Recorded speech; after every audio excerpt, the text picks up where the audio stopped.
Friends, Season 12, Alone, Episode 6. Let's get into it. Welcome back to the channel, folks. Tenta Outdoors. My name is Alan from Season 10 of Alone. So this episode started with 5 participants remaining on about day 14. Now, first up on the episode was Katie.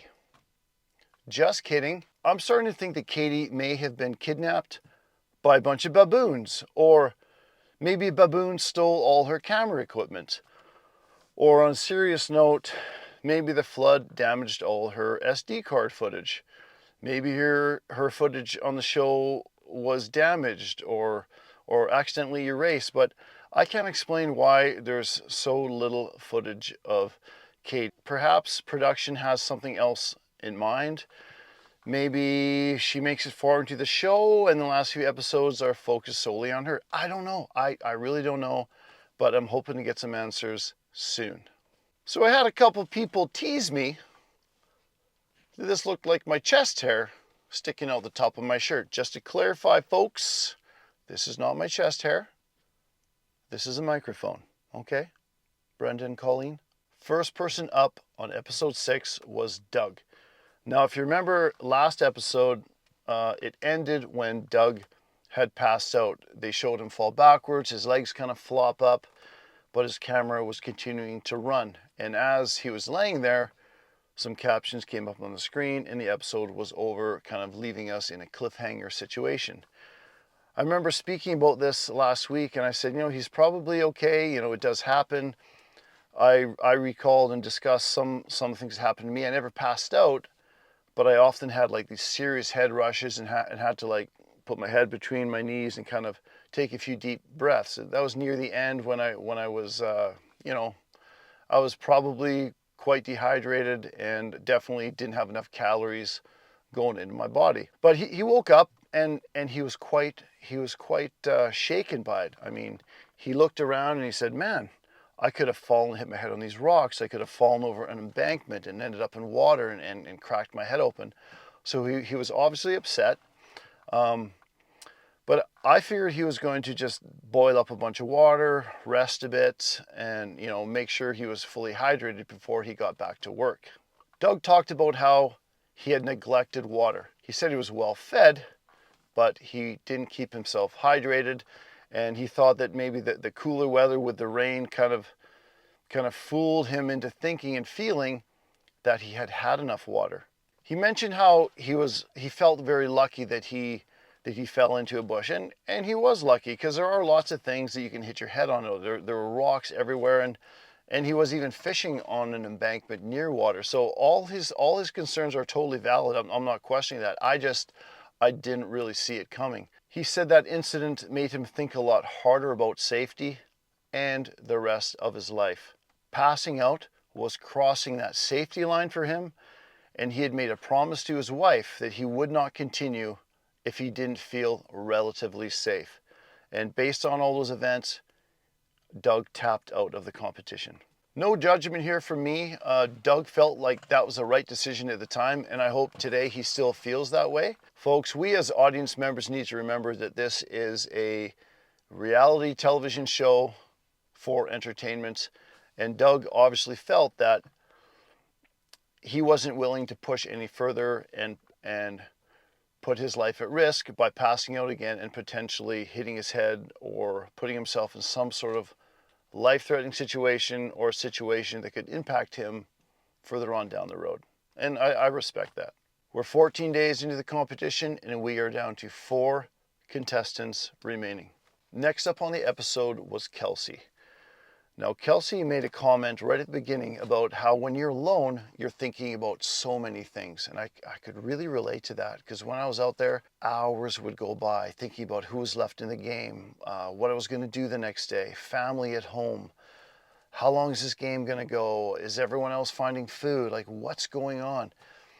And it was like watching television in my mind, and before I knew it, 3 hours would have passed. So I totally get what she was saying. Your mind just goes. Then Kelsey started having some food fantasies, and she listed all the different types of food that she would love to have at that moment. And I noticed, I think most of them were sugary foods. Now my food fantasies started a little bit later in the game, and my 3 food fantasies were in this order. Number 1, Hawaiian pizza. Number 2, sweet chili heat Doritos. And number 3, for some reason, peanut M&Ms. And that one kind of shocked me because I don't really eat that many peanut M&Ms. I mean, sure, they're good, but for some reason, they were just jumping in my mind. Her next scene is she's heading out to do some hunting, hoping to find some more warthogs. She admits she is tired from the storm, dealing with all the issues that storm brought everybody, and she's starting to run out of warthog. Now, shortly into her hunt, she notices 2 giraffes. Like, what an amazing experience that must have been, seeing those 2 giraffes from the distance. They spotted her and they just ran away. Like, pretty incredible. Shortly after the giraffe scene, she hears a grunting and she notices there's some warthogs close by. She goes on a quick stalk.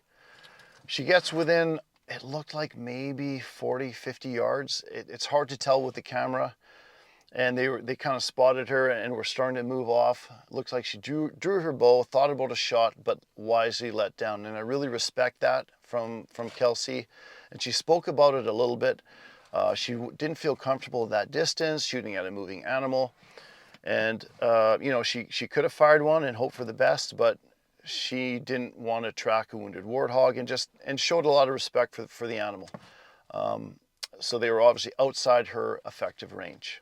It's day 16 and Kelsey is shown doing some push-ups. Now, she did this earlier in the show as well. She's faced some criticism from this because it's burning calories, but I think she's doing it more as a test to see how much strength of hers that she's keeping and as a warm-up before she pulls her bow back.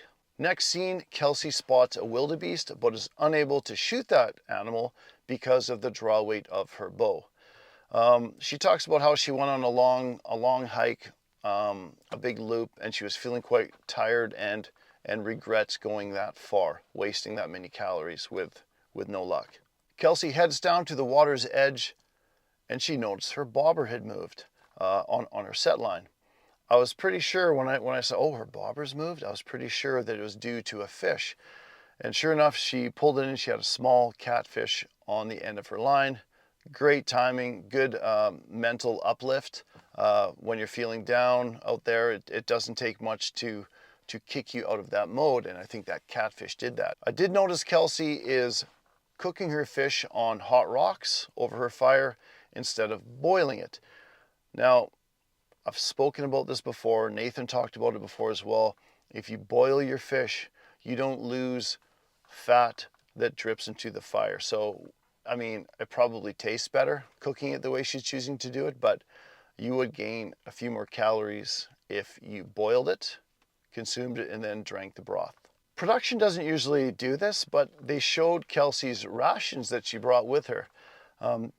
I mean, it's not a secret that contestants can choose rations instead of an item, but they usually just kind of choose not to show contestants consuming their rations, but they showed Kelsey's rations leaning up against a rock beside her fire.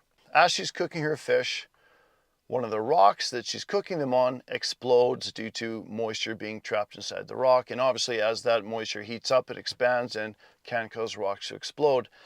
And sometimes little razor sharp shards will shoot out and could injure anyone nearby. So she's lucky it missed her. As Kelsey is eating her fish, she wonders if other contestants have full bellies like her. Next up on the episode, we have Nathan. Nathan is enjoying the sunshine. He said it feels great because he's been socked in with this weather for days.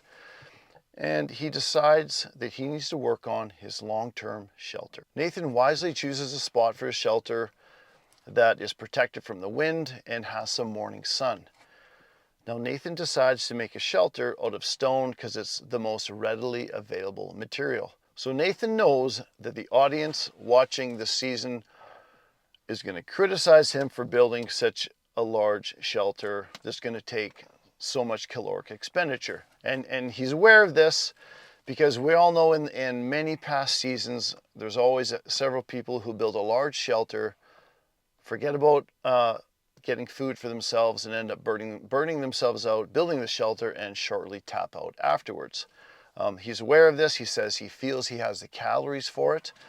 And after what he just went through with this cold weather and rain, he thinks it's a decision that will pay off. Nathan is making a dry stack stone shelter made out of 2 rows of rock with sand poured in between these 2 rows of rock to insulate it and keep the wind out. Nathan tells a story of a hike he went on with a bunch of other people with his mom. And they set up camp for the night. They were tired, exhausted, and his mom was the only one that built a shelter for the night. I mean, all the other guys looked up at the sky. It's clear, it's not going to rain.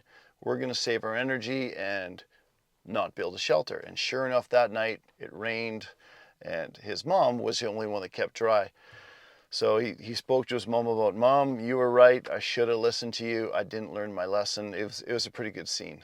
While Nathan's collecting rocks for his shelter, he finds a big scorpion and immediately gets it on a set line as bait and puts it in the water. Nathan talks about how awesome his mother is and that he wants to honor her while he's out here on season 12. Up next on the episode was Baja. Now, last episode, Baja only got a few seconds of airtime.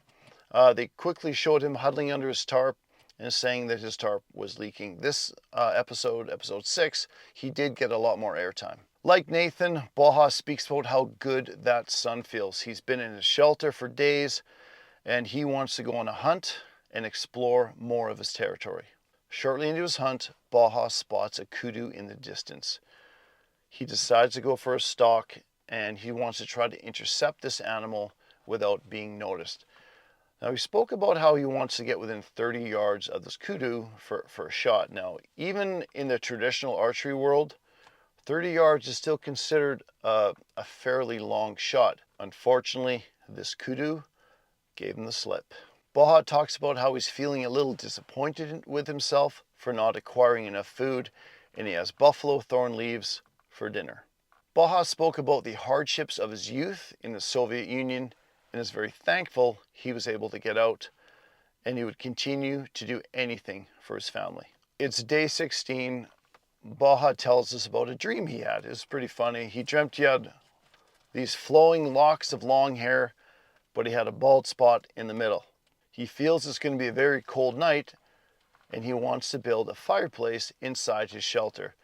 Now, you have to remember, Baja did not bring a blanket. He doesn't have a sleeping bag. All he brought to keep warm at night were his layers of clothing. So I guess during the rainstorm and this severe drop in temperature that all the contestants are facing right now, Baja is adapting and doesn't want to go through another cold night.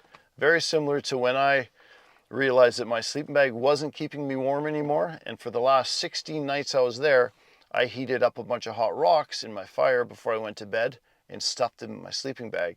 Then I woke up again at 3 in the morning, lit another fire, heated them up a second time, and stuffed them in my sleeping bag, and that lasted me till morning.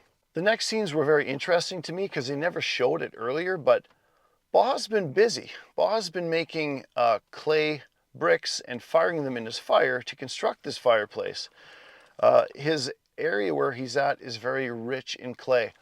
And if you remember back to I think it was the first episode when he moved camps, he did mention that that site had a lot of clay. Baja is shown building his fireplace inside his shelter out of these clay bricks. And he starts talking about how he just feels like a speck in this massive universe. This episode, we learned quite a bit more about Baja, and it was quite touching. Baja's sister unfortunately passed away, and Baja is raising his sister's children. And he spoke about how much he misses his family, and he's really driven to win this competition for the money so he can provide his family and his sister's kids with a better life. This episode ends with Baja outside his shelter, speaking about how much he misses his sister. Friends, thanks for tuning in this week. We'll see you next week for episode 7, Recap Alone Season 12. Have a good week.